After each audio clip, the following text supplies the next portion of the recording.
everyone. Welcome to a new month. I hope you've been well. I hope the Nairobi weather, chilly as it is, has been okay with you. Those who are in Nairobi, I know that I get viewers from all parts of Kenya and the world. So anyway, I hope you managed to catch my video last month about the mistakes people make when they're trying to get into the fashion industry. I think it's very, very important, especially if you want to get into design, because I really try to highlight mistakes I made, mistakes other people have made, because some of those are the things that make people shut down because they didn't think through the whole process, or makes it harder for you to be able to actually have a fashion brand. Anyway, that aside, I was going through my fashion production playlist and I realized I hadn't put a video for pattern symbols, and I was like, yikes, I need to do that before I do the next video. So this video is going to be short. I won't even do an outro. This video is going to be about pattern symbols. It could be whatever method you use to make your clothing pattern. Basically, what you use to cut the clothes, whether you're cutting one piece or mass production. I'm going to just talk all things pattern symbols. So check out this video. It will be very, very important, especially if you want to do production, because those are the symbols that are used in the industry and those are the ones that people understand. And from my research, I've seen that basically it's the same, very few variations, but it's the same and it's universally understood. So I felt like this was an important video to do, just in case you've never heard of it, because I'm aware that at least here in Kenya, a lot of people learn clothing from apprenticeship, and you're basically in the mercy of the person who taught you, and if they didn't learn about pattern symbols, you will not know what they are. But they're important to know, especially if you want to go international or you're working with a manufacturer. So check out this video. I hope you enjoy it, and watch out for the next video. I might release it earlier or later. It really depends, because it's a long video in terms of content. I'm going to go through a checklist that you need when you are looking for someone to do production for you. I feel like it's very, very important. I'll talk more about it when I am releasing the video, so check it out. I hope I'll see you next time. Bye. This is how digital and commercial patterns look like in most cases. You will find that commercial patterns tend to be graded into several sizes. So grading basically means making from small size to big size all in one pattern, and that is why you're seeing some of the pictures look like a blur. It's actually graded patterns. And then the digital ones also can come graded as well, or a single pattern. So I wanted to show you generally this is how they look like. Commercial patterns tend to come in a package, and most of the time they are printed on a paper that's very flimsy and light called tissue paper. Sometimes it could come also in a paper that's a bit more heavy, but I think they come in the lighter paper just so that it's not very, very heavy. A lot of them, as I said, come graded, and because of the quality of paper that they're printed on, of course, it makes it very flimsy. So the way you trace it is very, very important, because you definitely need to trace it onto another paper. They don't always last very long. But the instructions for most of them are usually intact, because this is a way people bought patterns a long time ago, because before the overproduction of clothes, people used to make their own clothes, and they would rely on buying patterns to make their own clothes in. So this is fading away and giving more space towards digital patterns, but this is what to expect. Some shops still have them, at least here in Nairobi. I have seen Biashara Street, sometimes the shops, especially the ones that sell sewing accessories, sometimes could have some of these commercial patterns. So this packaging, what you see is basically how they came in the small pouch with a diagram. It could be an illustration or a photo of the design you expect inside. If you're very lucky, you could get a variation of the design with instructions, and they were also nice enough to recommend which fabrics to buy, which I guess is the reason why a lot of fabric shops used to sell the patterns. A lot of digital patterns also come graded. Sometimes you will find that they're not graded as much as the commercial ones. So you'll find that The pattern maker or the designer could have decided to only grade it into 3 sizes, because someone who makes patterns to sell digitally really relies on the income of the digital patterns, and they try to make it as affordable as possible. So sometimes you'll find that they will provide fewer ranges of sizing, so that you could keep buying the different ranges of sizing if you wanted all of them. So there are people who only sell one size as well. Most of the time you'll find it's people who do costume making and stuff like that, because they want you to just have an idea of what the pattern looks like. But digital patterns are very popular right now. There are very many free ones that you could try, and there are also some that you buy on different websites.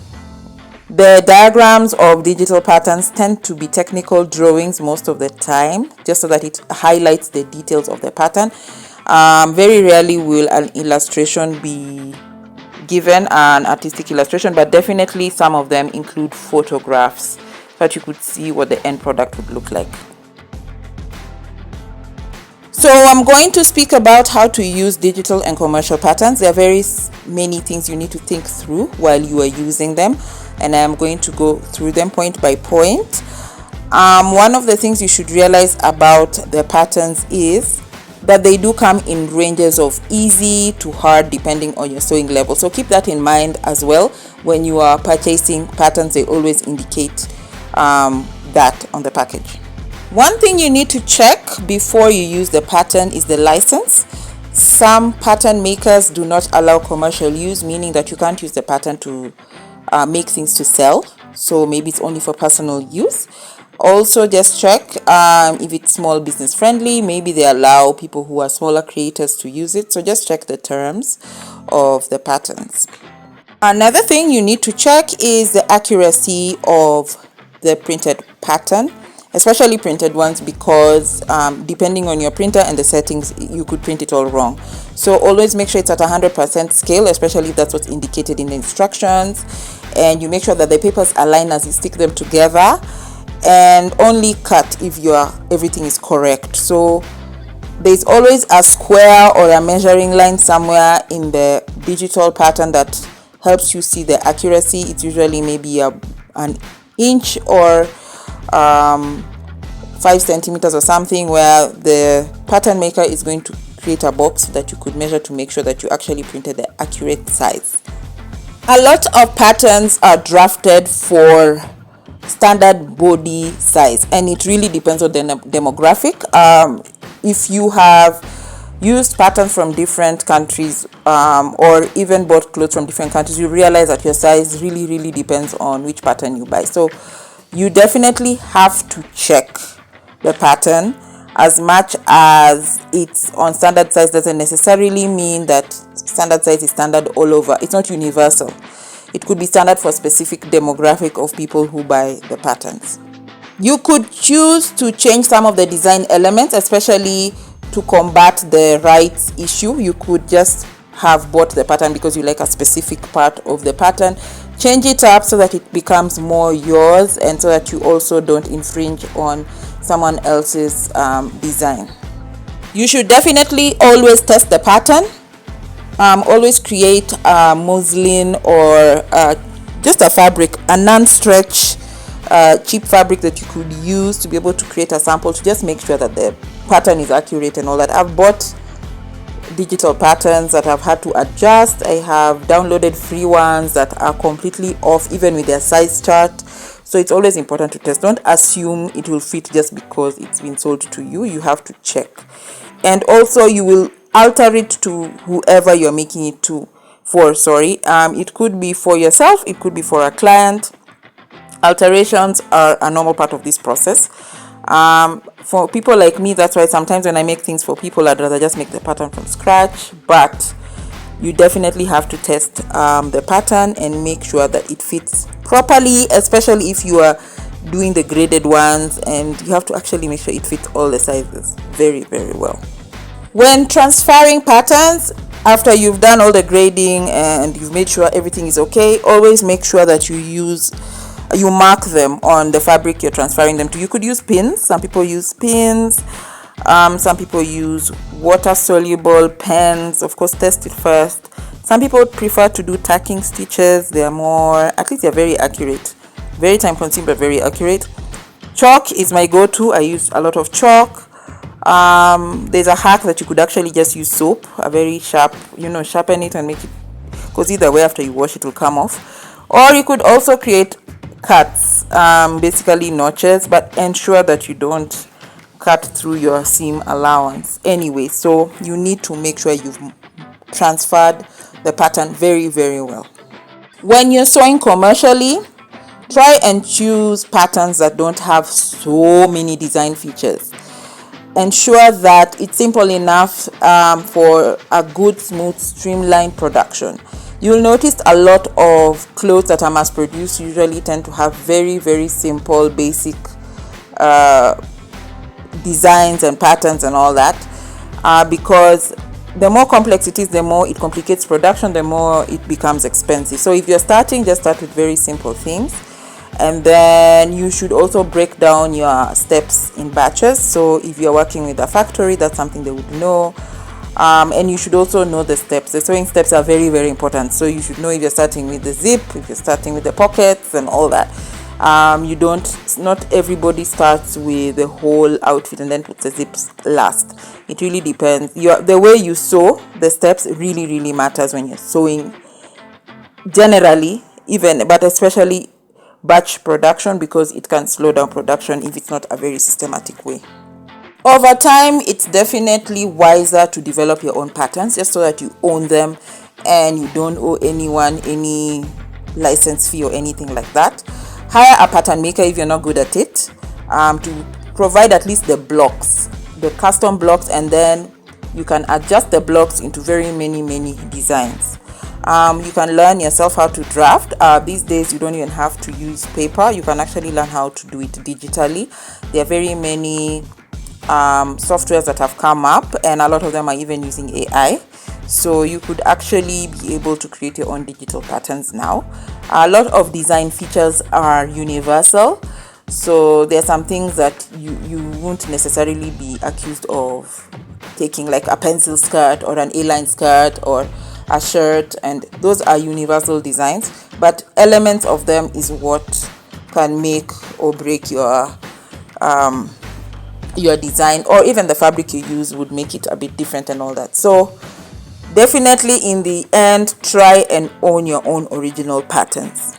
Document your process as well.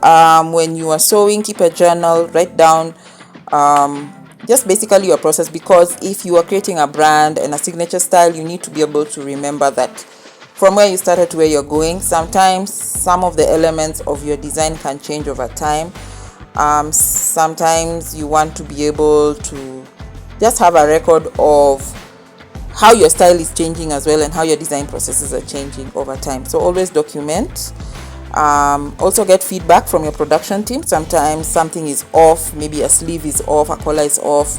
You always have to keep adjusting those things, or even feedback from your customers sometimes could make you adjust your pattern. So always document, but you're aware and you're sure. And also sometimes the fabric used is wrong for the pattern. So definitely keep a journal. So basically a recap is both digital and commercial patterns are not one size fits all.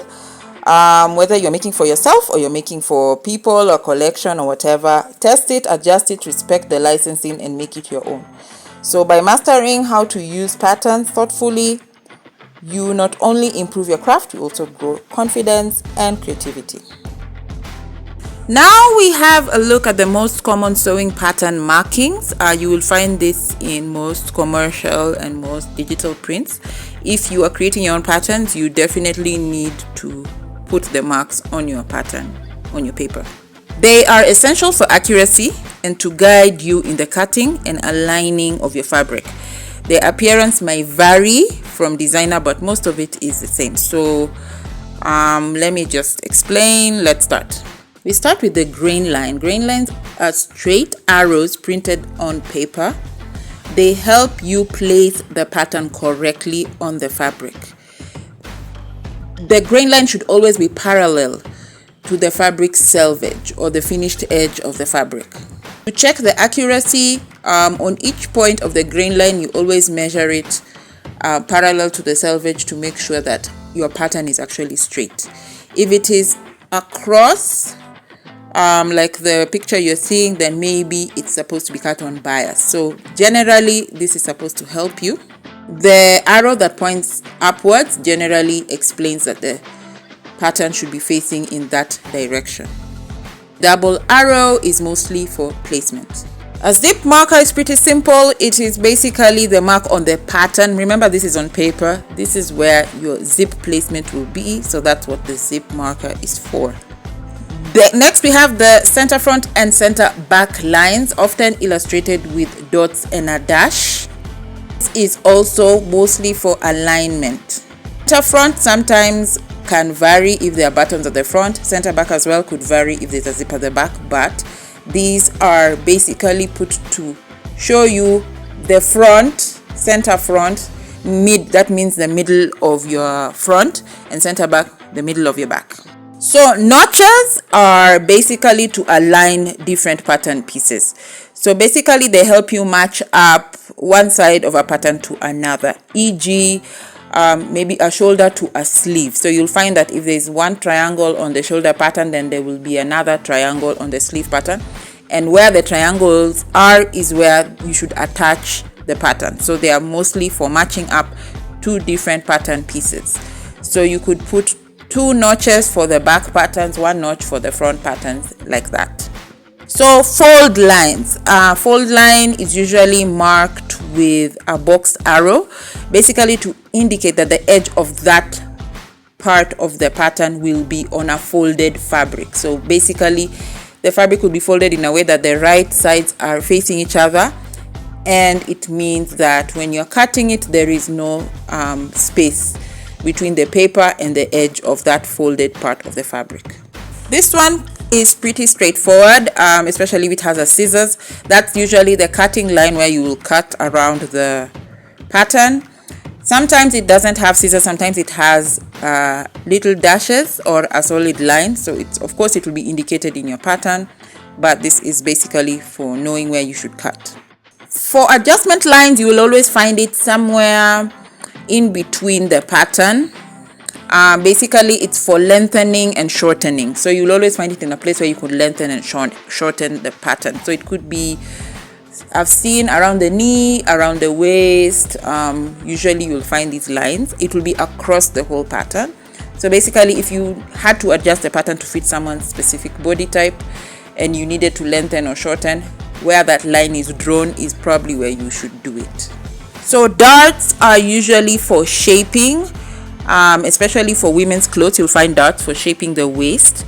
So they are always indicated as triangles. It could be a double triangle or a single triangle. It depends on where it is. It could be on trouser waist or skirt waist, and then the double one is usually on a dress waist. So that's how you indicate the dart on the pattern, so that someone knows that is exactly where they should put the dart. If you remember the zipper symbol, well, this is the button and buttonhole symbol. It's also put at the edge of the fabric, in the center back or the center front, or wherever it is you want to put buttons. It's usually either an X and a dash or a dot and a dash. It really depends on the pattern. Those are the variations, but these are supposed to indicate the side of the button will either have the X or the dot, and then the buttonhole will have that dash. So that's how you indicate them. The stitching line is indicated by little dashes, so usually that's where it will be indicated on the pattern. I need to explain that some patterns have a seam allowance, meaning that it has space between where you will stitch and where you will cut, and some don't. So the stitching line is usually only in patterns that have seam allowance. If your pattern doesn't have a seam allowance, then you just cut it, place it, and then draw the seam allowance with a chalk, and then you make sure when you're cutting you leave the allowance, whether you choose to do an inch or a centimeter depending on your design. That's how you use that pattern. Then we have dots, squares, and shapes. Usually they are used for marking patterns, indicating important points. They are used interchangeably, so some will be used in some patterns, some won't. They're really used interchangeably.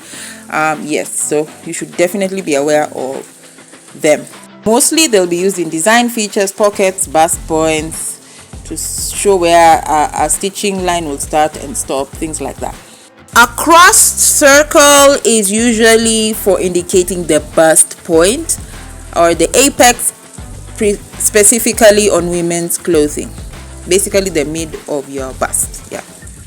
A dash and solid line is usually an indication of a fold. So the fold could be for a pleat or a tuck.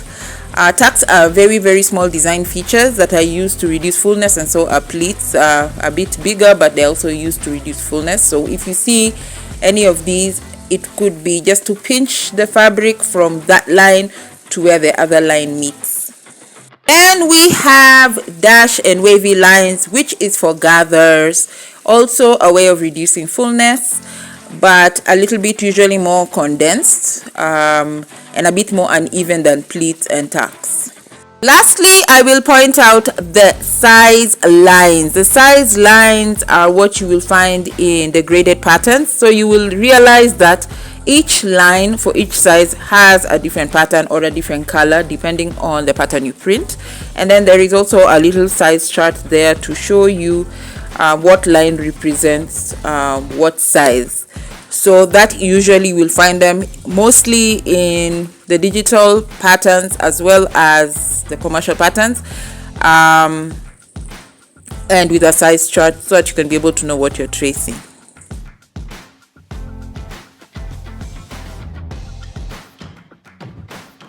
Now we end with a few slides on how you place the patterns on fabric. I hope it does make sense. I tried to get pictures that would explain it as well as possible, but these things you understand it better when you do it practically yourself. So I got this fantastic diagram from the foldline.com where she went all out and illustrated every pattern piece and explained the symbols, and she's even written notes. I don't want to get into it so much. I think you should just read. If you can pause and read, it will even be better for you, just to see the placement of the patterns. She's done various examples, even with the same pattern pieces. She mostly used the bodice patterns and explained, because they tend to have a lot of the symbols anyway. Yeah, so do check this out. I think she did a very, very good job. Possible, check out her website. It's a blog post, and she even writes notes explaining it even further. Very, very brilliant. The next picture is just generally how patterns are laid when you're cutting for a single size and a single person. This is how you lay it. So you always have to make sure that your patterns follow the same direction as the grain line. So the grain line will guide you on the direction of how to place your patterns. You can't place the bodice of the front on one direction and the back on another direction. You could do it upside down. It really depends on if there's print or not and if it will align. Upside down is not an issue, but across the grain instead of along the grain is an issue. Basically, if the grain line is lined up next to the selvage, all the patterns should follow the grain line aligned with the selvage. You can't cut one piece that follows the selvage and the other piece follow the other direction just because the pattern pieces don't fit. This next diagram shows you basically what cutting layers looks like. If the pieces are going to be relatively the same size, that's what cutting layers looks like. So like that one, the lining is the same size as the main fabric, and you can see the main fabric has more print. The lining inside, you can see it's only white. And then there is the next picture that shows how you also have to check, especially with plaid fabrics or striped fabrics or generally prints with a lot of lines, marking where the print ends so that you can be able to match it with the next pattern. So it's also marked on the main pattern, and probably you'll have to do the same with the back or the front or whichever pattern piece you're doing. And the last picture basically just demonstrates how you cut from a fabric. This is a print fabric, and you can see that the pattern, if you really check closely, has a seam allowance. That's why the person is cutting at the edge of the pattern. If it did not have a seam allowance, then they would have to draw a line around the pattern and then leave some allowance around the pattern so that they have space to stitch around. I hope this has been sufficient. I've really tried to be thorough. If you have more questions about patterns, or if I come up with something else about patterns, I would definitely do another video. For now, I hope this has been helpful, and I'll see you in the next one.